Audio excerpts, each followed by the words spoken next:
পাচ্ছ যে খেজুর গাছে উঠে গেছে, এখন খেজুর ভাঙা হচ্ছে। আমি এই খেজুর ভাঙাই ফার্স্ট টাইম দেখছি মাসি বাড়ি এসে। দেখতে থাকো, দেখো পুরো মগ ডালে উঠে গেছে খেজুর ভাঙার জন্যে।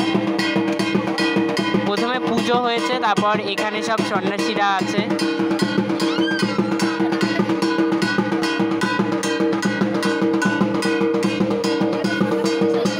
আম গাছের ডালের কারণে ঠিকভাবে দেখা যাচ্ছে না, তোমরা একটু ম্যানেজ করে নাও।